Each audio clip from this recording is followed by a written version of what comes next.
Assalamualaikum warahmatullahi wabarakatuh. Salam guru penggerak. Pada kesempatan kali ini, saya Afriana Kustikasari, calon guru penggerak angkatan 7 dari Kabupaten Malang, unit kerja SD Negeri 1 Donomulyo, Kecamatan Donomulyo, akan memaparkan kesimpulan dan refleksi pemikiran Ki Hajar Dewantoro pada tugas koneksi antar materi modul 1. Saya akan merefleksi diri saya melalui 3 pertanyaan berikut. Yang pertama, apa yang saya percaya tentang murid dan pembelajaran di kelas sebelum saya mempelajari modul 1.1? Yang kedua, apa yang berubah dari pemikiran atau perilaku saya setelah mempelajari modul ini? Dan yang ketiga, apa yang dapat segera saya terapkan lebih baik agar kelas saya mencerminkan pemikiran Ki Hajar Dewantoro. Saya percaya tentang murid dan pembelajaran di kelas sebelum saya mempelajari modul 1.1 bahwa guru kurang memahami karakteristik anak. Saya cenderung menyamaratakan kemampuan anak dengan melakukan pembelajaran yang sesuai dengan zona nyaman saya tanpa memperhatikan perbedaan anak. Kemudian yang kedua, guru mendominasi pembelajaran atau teacher centric. Dalam pembelajaran, saya terlalu banyak berceramah dan siswa hanya duduk diam mendengarkan. Yang ketiga, siswa pasif dan motivasi belajar siswa rendah. Saya sering merasakan saat saya menjelaskan materi, mereka lesu dan tidak bersemangat. Kemudian di saat saya menanyakan kepada anak-anak apakah ada pertanyaan, mereka hanya diam. Pembelajaran terfokus pada ketercapaian materi dan KKM atau mengutamakan aspek kognitif anak saja. Padahal ini saya sering lupa bahwa pendidikan bukan hanya soal mentransfer ilmu, tapi sejatinya ada aspek lain yang harus diperhatikan dalam belajar. Fokus utama guru yaitu adanya suasana kelas yang tertib, tenang, anak-anak memahami materi. Berikut adalah gambaran suasana kelas saya sebelum saya mempelajari modul 1.1. Setelah saya mempelajari modul 1.1 yang berubah dari pemikiran dan perilaku saya, antara lain yang pertama merubah pemikiran bahwa saya lebih menghargai setiap karakteristik belajar anak. Anak terlahir berbeda-beda, setiap individu memiliki keunikannya masing-masing. Saya sadar dengan adanya perbedaan ini akan menjadikan pembelajaran lebih bermakna. Bagaimana saya sebagai seorang pamong, saya harus bisa menuntun anak sesuai dengan kodratnya. Kemudian, pembelajaran berpusat pada anak. Dengan aktivitas pembelajaran yang berpusat pada anak akan lebih aktif karena terlibat dalam proses pembelajaran, sehingga mereka dapat mengkonstruksi pengetahuannya.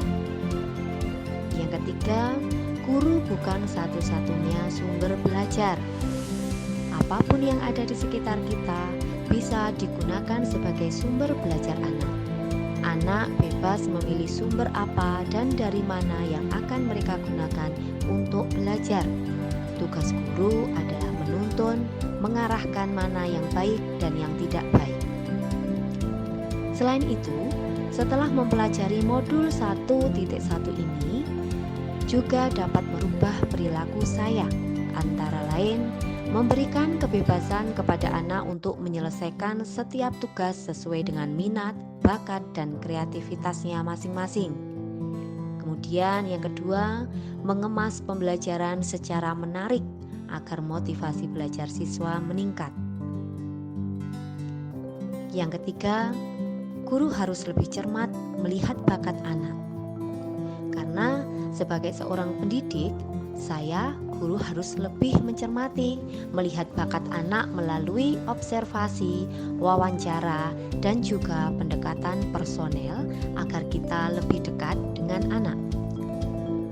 Kemudian agar kelas saya mencerminkan pemikiran Ki Hajar Dewantara, penerapan yang saya segera akan lakukan di kelas antara lain yang pertama yaitu merancang pembelajaran yang interaktif dan menyenangkan dengan melibatkan peserta didik. Yang kedua, menerapkan konsep merdeka belajar dan mengintegrasikan setiap pembelajaran dengan pencapaian profil pelajar Pancasila. Konsep merdeka belajar mengajarkan kita bagaimana seorang pendidik dapat memberikan kebebasan kepada anak untuk dapat bereksplorasi atas pengetahuannya agar mampu memunculkan ide-ide kreatif dan inovatif dari mereka. Yang ketiga, menerapkan pembelajaran berbasis kearifan lokal dan budaya setempat. Hal ini penting kita terapkan pada anak-anak saat ini, mengingat perkembangan iptek. Banyak sekali anak yang mulai hilang nilai-nilai budayanya. Di sini, saya sebagai seorang guru berusaha memberikan penerapan materi terhadap kehidupan sehari-hari anak sesuai dengan kearifan lokal budaya setempat. Kemudian yang keempat, pembelajaran yang mengutamakan aspek budi pekerti. Pembiasaan baik akan selalu saya teladankan kepada siswa tentang bagaimana mereka bersikap agar menjadi pribadi yang lebih baik. Yang kelima, tidak lagi menuntut, tetapi menuntun. Kita sebagai guru berperan sebagai among dalam penerapannya di kelas, sesuai dengan pengajaran dan pendidikan dari Ki Hajar Dewantara. Kita dapat menerapkan pola asih, asuh, dan asah. Yang terakhir keenam yaitu pembelajaran yang sesuai dengan alam dan kodrat zaman. Sesuai pemikiran Ki Hajar Dewantara bahwa kodrat anak adalah bermain, dan saya akan mengintegrasikan permainan agar pembelajaran dan suasana kelas menjadi menyenangkan.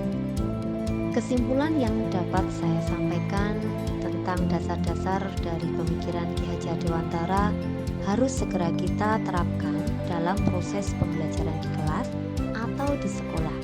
Di antaranya, pendidikan bukan hanya ilmu akademis saja, namun pemahaman budi pekerti yang baik juga. Pendidikan adalah menuntun anak sesuai dengan minat dan bakat. Pendidikan sejatinya adalah berhamba pada anak. Demikianlah pemaparan saya tentang koneksi antar materi pemikiran filosofis Ki Hajar Dewantara. Ayo teruslah belajar, teruslah berkarya, dan teruslah berbagi. Serentak bergerak wujudkan merdeka belajar. Mohon maaf bila ada salah kata dalam penyampaian. Terima kasih. Wassalamualaikum warahmatullahi wabarakatuh.